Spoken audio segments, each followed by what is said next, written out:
হাই friends, ঈশান mix ভিডিঅ'লৈ আপোনালোকক স্বাগতম জনাইছোঁ। আশা কৰোঁ সকলো ভালে আছে। আজি এটা চিম্পল বাত মাছৰ ৰেচিপি লৈ আহিছোঁ। আশা কৰোঁ ভিডিঅ'টো চাই ভালে পাব। প্ৰথমবাৰৰ বাবে যদি মোৰ চেনেললৈ আহিছে, লাইক কমেণ্ট শ্বেয়াৰ ছাবস্ক্ৰাইব কৰিব বুলি আশা থাকিল। ভিডিঅ'টো শেষলৈকে চাব। এইখিনি ধোৱা হৈ গ'ল। এতিয়া ইয়াতে হালধি আৰু নিমখ দি থোৱা আছে। বাত মাছ তাৰপিছত ফ্ৰাই কৰি ল'ম মই।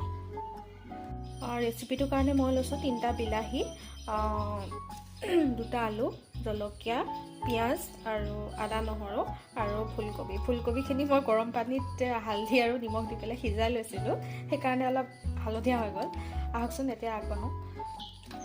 এতিয়া মই পিঁয়াজখিনি, জলকীয়াখিনি আৰু আদা নহৰুখিনি চপ কৰি ল'ম। এইখিনি চপ কৰা হৈ গৈছে। এতিয়া মই এটা কেৰাহী বহাই লৈছোঁ। মাছখিনি ফ্ৰাই কৰি ল'ম। কেৰাহী গৰম হৈ গৈছে। মই ইয়াত দিম মিঠাতেল।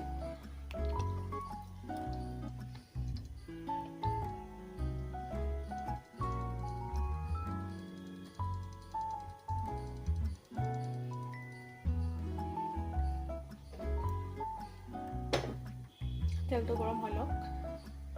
তেলটো গৰম হৈ গৈছে। মই দিম মাছখিনি।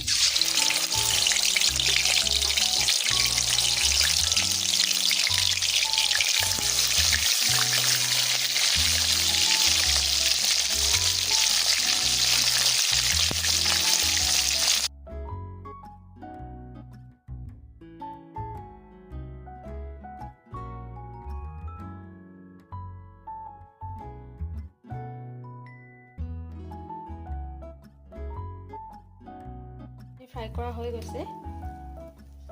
এতিয়া মাছ ফ্ৰাই কৰা তেলখিনিতে মই আলুখিনি আৰু ফুলকবিখিনি ভাত ফ্ৰাই কৰি ল'ম।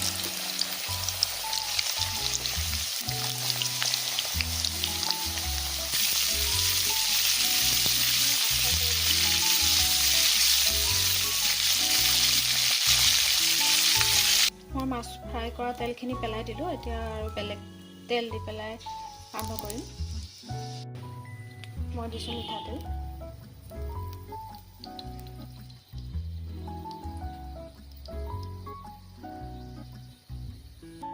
তেলখিনিত ক'লা জিৰা দিম, 2টা শুকান জলকীয়া, চপ কৰি থোৱা পিঁয়াজখিনি দি দিম। সেইখিনি কেঁচা কৰি তেওঁলোকে ভাজি ল'ম। ইয়াতে মই বিলাহীখিনি এড কৰিম।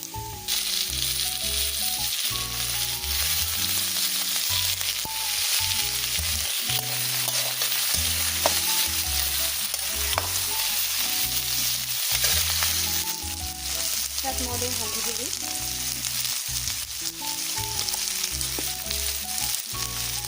জলকীয়া গুড়ি,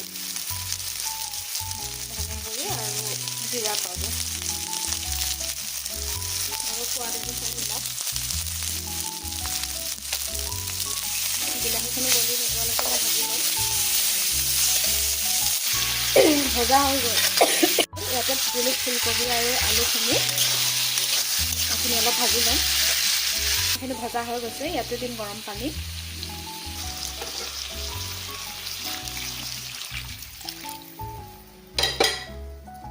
ইয়াতে মই অলপ দিম মাছৰ মছলা।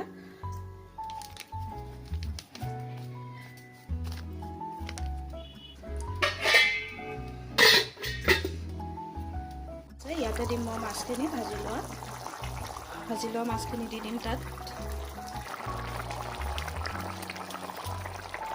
মাছৰ তৰকাৰী ৰেডি হৈ গ'ল। ইয়াতে দিম অলপ ধনিয়া। মাছৰ জোল ৰেডি হৈ গ'ল। আশা কৰোঁ ভিডিঅ'টো চাই ভালে পাব। আজিলৈ আহিছোঁ। অন্য এটা ভিডিঅ' লৈ আকৌ লগ পাম।